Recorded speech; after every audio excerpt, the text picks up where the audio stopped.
Can Jogini speak? My Jogini mother gave birth to me. I do not know my father.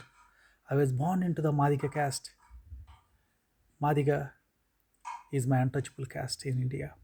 Madhikas are Joginis. Joginis are Madhikas. My mother is breastfeeding me. The door unexpectedly opens. A huge man entered. My mother left me. She returned in 10 minutes. She is breastfeeding me. Again, another old man entered my room. My mother left me. She returned in 30 minutes. She is breastfeeding me.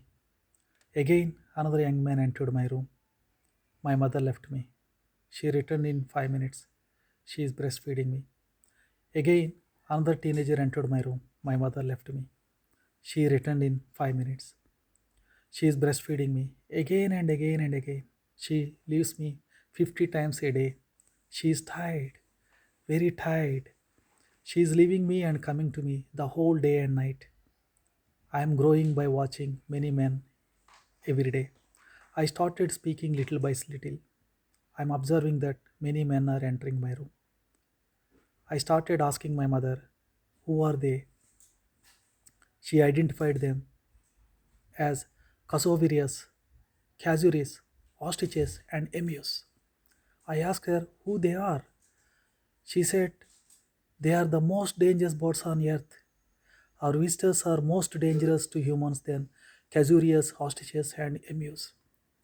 She informed me that they are Casuarius, ostriches, and emus from our village. They are our neighbors, Casuarius, ostriches, and emus.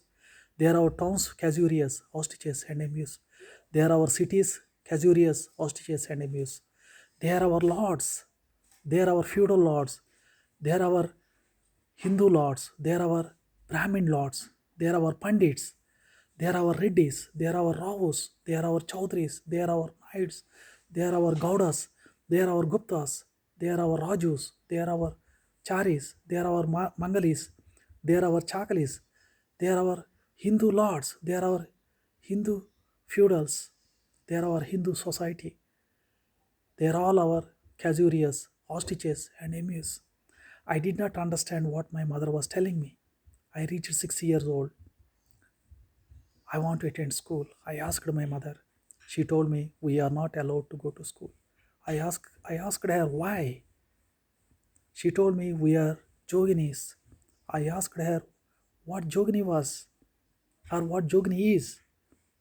She told me Jogini means we marry Hindu gods.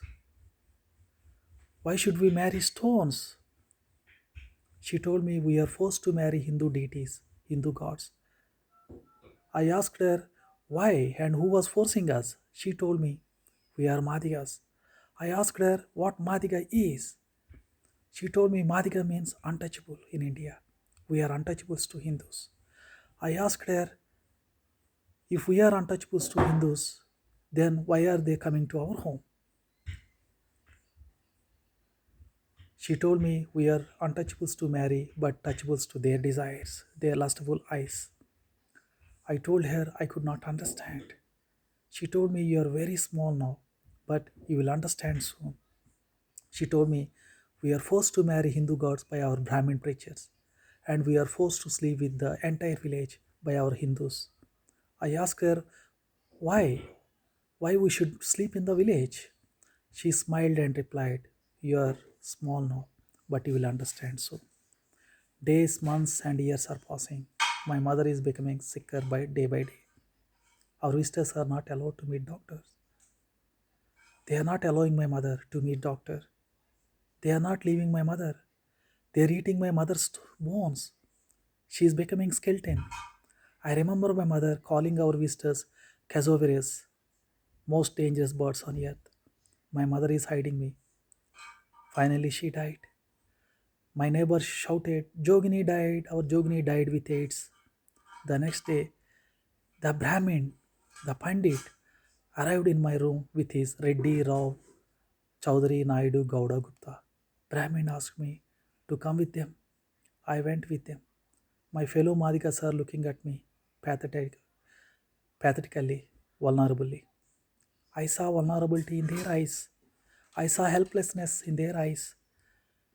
My Kazurias, ostriches, and emus took me away with their feet. They took me to see a Hindu god.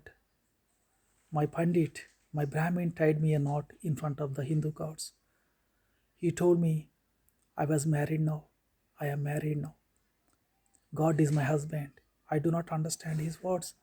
I asked him what that was, what that is. He laughed. His Kazurias, ostriches, and emuses are laughing. They are our Reddis, Nairs, Kapus, Velmas, Kamas, Guptas, Vaishyas, Rajus. My Kazurias told his fellow ostriches and emissaries to come tomorrow. He took me to my room. He raped me. He raped me repeatedly. I was 6 years old when my Pandit Kazurias raped me. He left me. The next day, my ostriches and emis came to visit me. They are visiting me like my mother. There is no rest. I am hungry. They are not giving me food. They are not giving me water. They are coming with empty hands. They are taking me with their feet and throwing me after their body school, just like my mother. I am bearing their unbearable suffering. I am helpless, like any Jogini, like any Madiga, like any untouchable. Just like my mother, I have to beg for food. I have been hurt. I am getting wound up. I am I am ontologically wounded. I am becoming sicker day by day. I am becoming a skeleton day by day. My eyes are going inside. My cheeks are destroying my body. My body is not cooperating with me. I vomit if I eat anything. I'm developing a fever. I'm getting a headache. My casuaries, ostriches, and emus visit me 24 hours a day, just like my mother. I'm losing my life. I'm dying slowly. I'm dying like my mother. I died with AIDS. Is there any cure for this? The world has gone silent. Silence is not an option.